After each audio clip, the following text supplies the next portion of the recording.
ಸತ್ಯ, ನಿದ್ರೆ ಮಾಡೋದು ಮಂಚದ ಮೇಲೆ ತಾನೆ? ಮಲಗೋದ್ ಮಂಚದ ಮೇಲೆ, ಆದ್ರೆ ಮಂಚದ ಕೆಳಗೆ. ಕರೆಕ್ಟ್.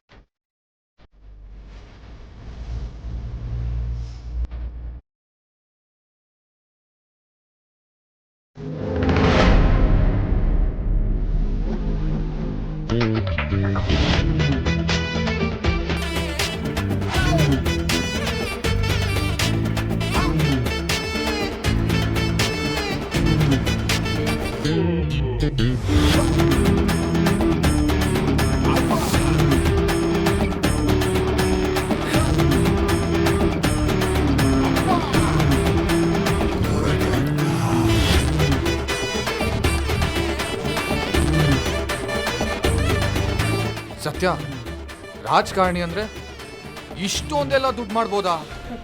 ನಮ್ ಜನ ಎಲ್ಲಿವರೆಗೂ ದುಡ್ಡು ತಗೊಂಡು ಓಟ್ ಹಾಕ್ತಾರೋ ಅಲ್ಲಿವರೆಗೂ ಇಂಥವ್ರು ದುಡ್ಡು ಮಾಡ್ತಾನೆ ಇರ್ತಾರೆ. ಜನ 500,000ಕ್ಕೆ ಓಟ್ ಮಾರ್ಕೋತಾರೆ. ಗೆದ್ದವರು 5 ವರ್ಷ ಅವ್ರನ್ನೇ ಮರ್ತು ಬಿಡ್ತಾರೆ. ಓಟ್ ಹಾಕಿದೀವಿ, ಸರಿಯಾಗಿ ಕೆಲಸ ಮಾಡಿ ಅನ್ನೋ ಅರ್ಹತೆ ಜನ ಕಳ್ಕೊತಾರೆ. ಕೆಲಸ ಮಾಡೋದ್ ಬಿಟ್ಟು ದುಡ್ಡು ಮಾಡೋದೇ ರಾಜಕಾರಣ ಅಂತ ಇವ್ರು ತಿಳ್ಕೊತಾರೆ. ಹಾಗಿದ್ರೆ ಇವನ್ ಜನರ ತಲೆ ಹೊಡೆದು ಇಷ್ಟೊಂದೆಲ್ಲ ಸಂಪಾದನೆ ಮಾಡಿದಾನೆ ಅನ್ನೋದ್ಕಿಂತ ಜನರೇ ತಲೆ ಉಪಯೋಗಿಸ್ದೆ ಇಂಥವ್ರಿಗೆ ಓಟ್ ಹಾಕಿ ಇಷ್ಟೆಲ್ಲ ದುಡ್ಡು ಮಾಡ್ಕೊಳ್ಳೋಕೆ ಮಾಡಿದ್ದಾರೆ ಏನೋ. ಅಷ್ಟೇ. ಅದ್ ಸರಿ ಸತ್ಯ, ಈ ಮನೇಲಿ ಎಲ್ಲಿ ಹುಡುಕಿದ್ರು ನೋಟಿನ ಕಂತುಗಳೇ ಸಿಗ್ತಾ ಇದೆಯಾ ಹೊರತು ಆ ಡಾಕ್ಯುಮೆಂಟ್ಸೇ ಸಿಗ್ತಾ ಇಲ್ಲ. ನನಗೂ ಅದೇ ಗೊತ್ತಾಗ್ತಿಲ್ಲ. ಅವನ ಡಾಕ್ಯುಮೆಂಟ್ಸ್ನ ಎಲ್ಲಿಟ್ಟಿರ್ಬೋದು? ಅದೇ ಎಲ್ಲಿ ಅಂತ ಗೊತ್ತಿಲ್ಲದೆ ನಾವಿನ್ನು ಎಷ್ಟೊತ್ತು ಅಂತ ಇಲ್ಲೇ ಇರೋದು. ನಾವಿಲ್ಲಿ ಜಾಸ್ತಿ ಹೊತ್ತು ಇರಕ್ಕಾಗಲ್ಲ, ಅದು ಡೇಂಜರಸ್ಸು.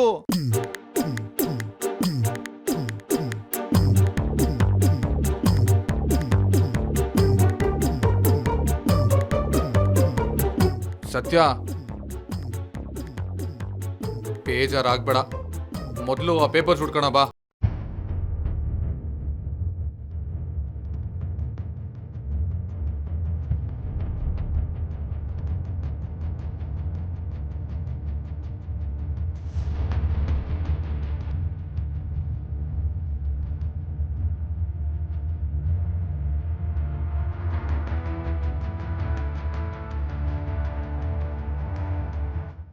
ಸತ್ಯ,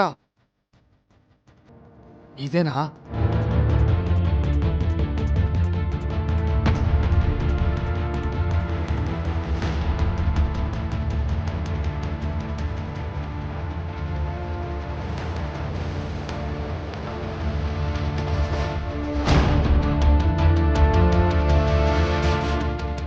ಈ ಡಾಕ್ಯುಮೆಂಟಾ?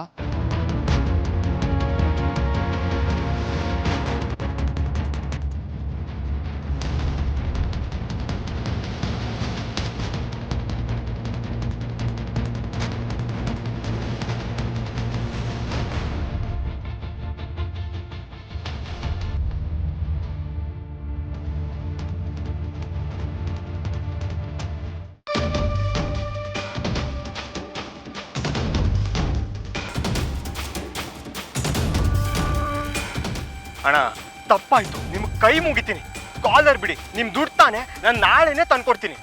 ಏನು ಹುಡುಗಿ ಜೊತೆಲಿ ಇದ್ದಾಳಂತ ಭಾರಿ ಎಗರಾಡ್ತಾ ಇದ್ಯಾ? ನಮ್ಮ ಹತ್ರ ಬಾಲ ಬಿಚ್ಚಿದ್ರೆ ಆ ಬಾಲಕ್ಕೆ ಬೆಂಕಿ ಹಿಡ್ದೆ ನಾವು ಬಿಡ್ತೀವ? ಬಿಡ್ಬೇಡ ಗುರು, ನನ್ನ ಮಗ ಇಲ್ಲಿಂದ ಇವತ್ತು ಕಾಸು ಕೊಟ್ಟೆ ಹೋಗ್ಬೇಕು.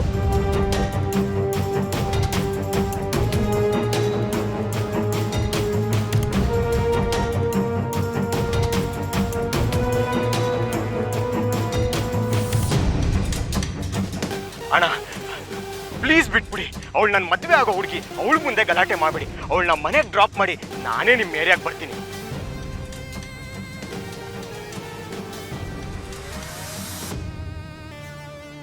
ಏನು ಮದ್ವೆ ಆಗೋ ಹುಡುಗಿನ? ಬಾಲ, ಯಾರು ಇವರೆಲ್ಲ? ಏನಿಗೆ ಗಲಾಟೆ ಮಾಡ್ತಿದ್ದಾರೆ? ಮೇಡಮ್, ಕೊಡೋ ದುಡ್ಡು ಕರೆಕ್ಟಾಗಿ ಕೊಟ್ಟಿದ್ರೆ ನಾವು ಯಾಕೆ ಗಲಾಟೆ ಮಾಡ್ತಿದ್ವಿ? ದಿವ್ಯಾ, ನೀನ್ ಯಾಕೆ ಬಂದೆ ಇಲ್ಲಿ? ನಾನೇ ಬರ್ತೀನಿ, ನೀನು ಹೋಗಿ ಕಾರಲ್ಲಿ ಕುತ್ಕೋ. ಬಾಲ, ಯಾಕೆ? ಏನಾಯ್ತು? ಏನಿಗೆ ಗಲಾಟೆ? ಏನಿಲ್ಲ ದಿವ್ಯಾ, ನಿನಗೆ ಹೋಗು ಅಂತ ಹೇಳ್ತಿದ್ದೀನಲ್ಲ, ನಿನಗೆ ಇದೆಲ್ಲ ಅರ್ಥ ಆಗಲ್ಲ. ಹೋಗಿ ಕಾರಲ್ಲಿ ಕೂತ್ಕೋ. ನಾನು ಹೇಳ್ತಿದ್ದೀನಲ್ಲ, ಹೋಗು ದಿವ್ಯಾ. ಈಗಾದ್ರೂ ಗೊತ್ತಾಯ್ತಾ ನಮ್ಮ ಎದುರು ಹಾರಾಡಿದ್ರೆ ಏನಾಗುತ್ತೆ ಅಂತ? ಗೊತ್ತಾಯ್ತಣ್ಣ, ನಿಮ್ ಕಾಲಿಗೆ ಬೀಳ್ತೀನಿ. ಮದ್ವೆ ಆಗೋ ಹುಡುಗಿ ಮುಂದೆ ಮಾನ ಕಳಿಬಿಡಿ. ನಾನು ಸಂಜೆ ಬರ್ತೀನಿ, ಈಗ ಬಿಟ್ಬಿಡಿ. ಬರೀ ಬರೋದಲ್ಲ, ಕಾಸು ತರಬೇಕು. ತರ್ತೀನಣ್ಣ, ಇಂಟ್ರೆಸ್ಟ್ ತರ್ತೀನಿ. ಯಾವ್ದೋ ದುಡ್ಡು ಬರ್ಬೇಕಾಗಿತ್ತು, ಅದು ಬರೋದ್ ಲೇಟ್ ಆಯ್ತು. ಸಂಜೆ ಏನಾದ್ರೂ ಮಾಡಿ ನಿಮ್ ದುಡ್ಡು ಕ್ಲಿಯರ್ ಮಾಡೇ ಮಾಡ್ತೀನಿ. ಆ ಭಯ ಇರ್ಲಿ. ಬಂದಿಲ್ಲ ಅಂದ್ರೆ ಎಲ್ಲಿದ್ರು ಎತ್ತಾಕೊಂಬರ್ತೀನಿ. ಏಯ್ ಬರೋ.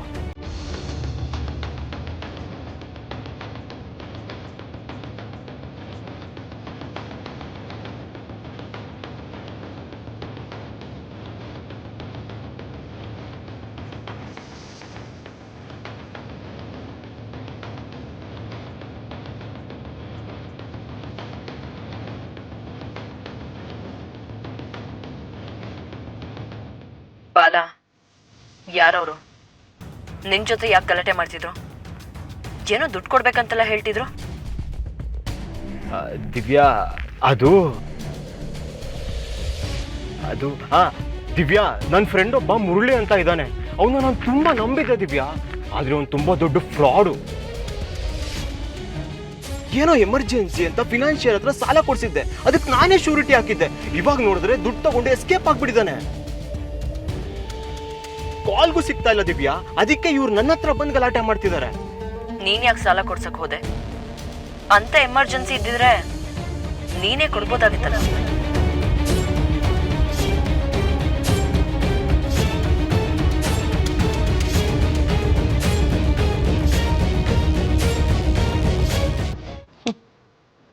ಆಸೆಯೇ ದುಃಖಕ್ಕೆ ಮೂಲ.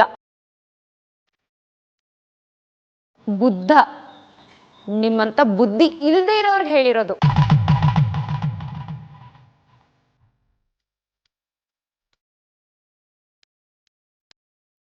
ಮಾವ, ಈ ಒಡವೆ ಎಲ್ಲ ಯಾವಾಗ ಬಂತು? ನನಗೆ ಗೊತ್ತೇ ಇಲ್ಲ. ಸುಮ್ಕಿರಮೆ, ಎಲ್ಲ ಹೋಯ್ತೈತೆ ಅಂತ ನನಗ್ ಚಿಂತೆ ಆದ್ರೆ ಯಾವಾಗ ಬಂತು ಅಂತ ನಿನಗ್ ಚಿಂತೆ ಆಗೈತೆ. ಇನ್ಸ್ಪೆಕ್ಟರ್, ಇದೆಲ್ಲಾನು ಒಂದ್ ಕಡೆ ಸೇರಿಸಿ, ಆಮೇಲೆ ಇದಕ್ಕೆಲ್ಲ ಡಾಕ್ಯುಮೆಂಟ್ಸ್ ಕೇಳಿದ್ರೆ ಆಯ್ತು. Yes sir.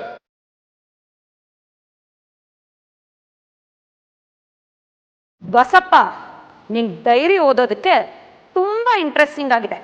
ಮುಂದೆ ಓದೋಣ. ನೆಮ್ಮದಿಯ ನಿದ್ರೆ ಕೊಡು. ಏನ? ನೆಮ್ಮದಿ ನಿದ್ರೆ ಕೊಡೋಣ?